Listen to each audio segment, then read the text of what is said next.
जिला प्रभारी मंत्री ईश्वर खंडे ने बीदर जिला प्रेस दिवस समिति और समाचार एवं जनसंपर्क विभाग बीदर के परिसर में आयोजित जिला प्रेस दिवस कार्यक्रम का उद्घाटन किया।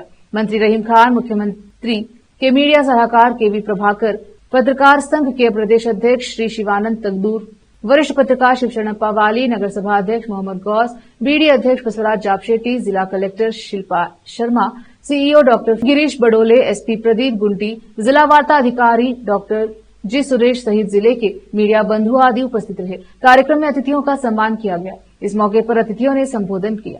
कैमरामैन पपुराज का कवरेज। ಚರ್ಚೆ ಮಾಡುವಾಗ ಒಂದು ಎರಡು ವಿಷಯ ಗಮನಕ್ಕೆ ಬಂದಿದ್ದು ಅವು ಮಾತ್ರ ನಾನು ಮಾನ್ಯರಲ್ಲಿ ಆಗ್ರಹ ಮಾಡಿ ನನ್ನ ಪ್ರಾಸ್ತಾವಿಕ ಭಾಷಣವನ್ನು ಮುಗಿಸ್ತೇನೆ। ಮಾನ್ಯ ಸಚಿವರೇ, ಇವತ್ತ ಒಂದೇನು ಅಡ್ವರ್ಟೈಸ್ಮೆಂಟ್ ಜಾಹೀರಾತುಗಳು ತಾವೆಲ್ಲ ಸರ್ಕಾರದಿಂದ ಕೊಡ್ತಾ ಇದ್ರಿ। ಇವತ್ತು ಈಗಾಗಲೇ ಮಾನ್ಯ ಮುಖ್ಯಮಂತ್ರಿಗಳಾದ ಸಿದ್ದರಾಮಯ್ಯ ಅವರು ಎಲ್ಲಾ ಜನಾಂಗದ ಪತ್ರಿಕೆಗಳಿಗೆ ಜಾಹೀರಾತು ಕೊಡಬೇಕಂತ ಆದೇಶ ಮಾಡಿದಾರಂತೆ ಕೇಳಲ್ಪಟ್ಟಿದ್ದೀವಿ। ಆದರೆ ನಮಗೆ ಇಲ್ಲಿ ತನಕ ಹಿಂದುಳಿದ SC ST ಗೆ ಮಾತ್ರ ಬಂದಿದೆ, ಹಿಂದುಳಿದ ವರ್ಗಕ್ಕೆ ಈ ಜಾಹೀರಾತು ಬಂದಿಲ್ಲ ಅಂತ ಬಹಳ ಜನ ಹಿಂದುಳಿದ ವರ್ಗದವರೆಲ್ಲ ನಿನ್ನೆ ಮೊನ್ನೆ ನನ್ನ ಜೊತೆ ಮಾತಾಡಿದಾಗ ಹೇಳಿದ್ರು।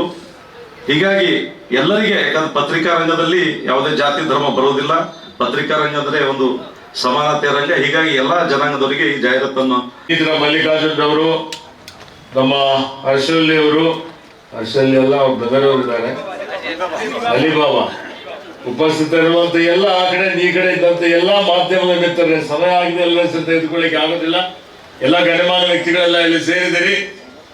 ನಿಮ್ಮೆಲ್ಲರಿಗೆ ವಿಶೇಷವಾಗಿ ಮುದ್ರಣ ಮಾಧ್ಯಮದವರಿಗೆ, ದೃಶ್ಯ ಮಾಧ್ಯಮದವರಿಗೆ ಎಲ್ಲರಿಗೂ ಇವತ್ತಿನ ಈ ಒಂದು ಪತ್ರಿಕಾ ದಿನಾಚರಣೆ ಹಾರ್ದಿಕ ಅಭಿನಂದನೆ ಮತ್ತು ಶುಭಾಶಯಗಳನ್ನು ಕೋರ್ತಾರೆ।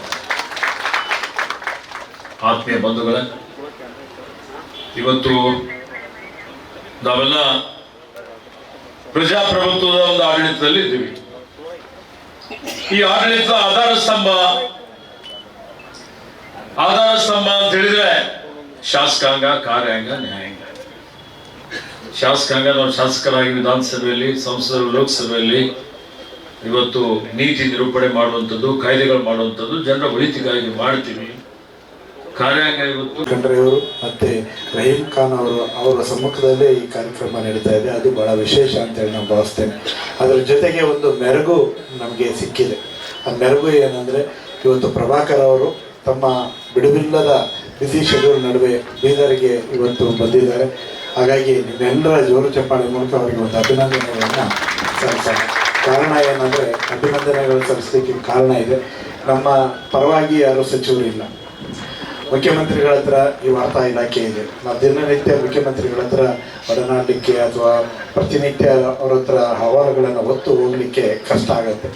ಅಂಥ ಹೊತ್ತಿನಲ್ಲಿ ಆ ಎಲ್ಲ ಸಮಸ್ಯೆಗಳನ್ನು, ಅದು ಬೀದರ್ನಲ್ಲಿ ಹುಮ್ನಾಬಾದ್ ಇರ್ಬೋದು, ಅಥವಾ ಚಾಮರಾಜನಗರ ಕೊಳ್ಳೇಗಾಲ ಇರ್ಬೋದು, ಅಥವಾ ಯಾವುದೇ ತಾಲೂಕು ಇರ್ಬೋದು, ಎಲ್ಲಿಂದ ಬಂದರೂ ಕೂಡ ಪ್ರತಿಯೊಂದಕ್ಕೂ ಕೂಡ ಆ ಸ್ಪಂದನೆಯನ್ನು, ಆ ಅರ್ಜಿಯನ್ನು ಇಟ್ಕೊಂಡು ಅವರು ಹಾಸ್ಪಿಟಲೈಸ್ ಆಗಿರ್ಬೋದು, ಅಥವಾ ಬೇರೆ ಬೇರೆ ಪತ್ರಿಕೆ ವಿಚಾರಕ್ಕೆ ಬಂದರೆ ಎಲ್ಲ ಸಮಸ್ಯೆಗಳನ್ನು ಕೂಡ ನಾವು ಹೊತ್ತು ಹೋಗುವಂಥದ್ದು ವಿಧಾನಸೌಧದ 2ನೇ ಮಹಡಿಯಲ್ಲಿರುವಂಥ ಪ್ರಭಾಕರ್ ಅವರ ಚೇಂಬರ್ಗೆ।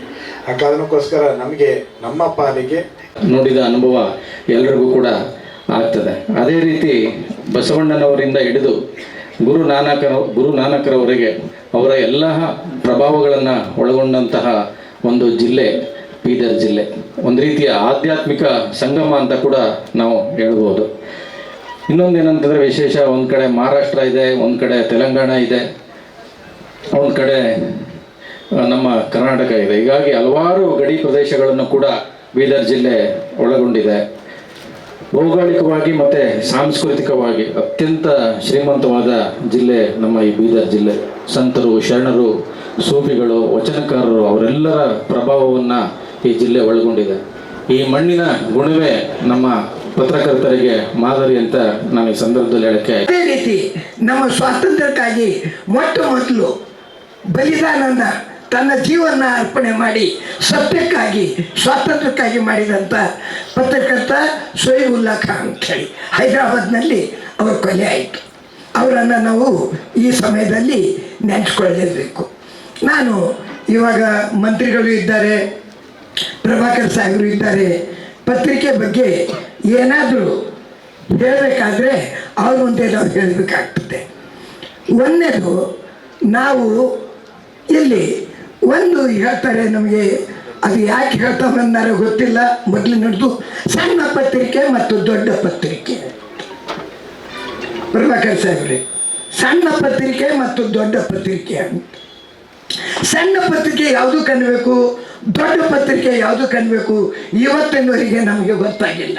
ಸರ್ಕಾರ ಹತ್ತಿರ ಯಾವ ಅರ್ಥ ಹೋಲಿದೆ ಅದು ನನಗೆ ನಾನು 93 ವಯಸ್ಸಿನಲ್ಲಿ ಗೊತ್ತಾಗಿಲ್ಲ. ಯಾಕೆ ಮಾತು ಹೇಳ್ತೀನಿ ಅಂದರೆ, ಪತ್ರಿಕೆ ಯಾವುದೂ ಸಣ್ಣದಿರೋದಿಲ್ಲ, ಯಾವುದೇ ಪತ್ರಿಕೆ ದೊಡ್ಡದಿರೋದಿಲ್ಲ. ಅದರ ಬದ್ಧತೆ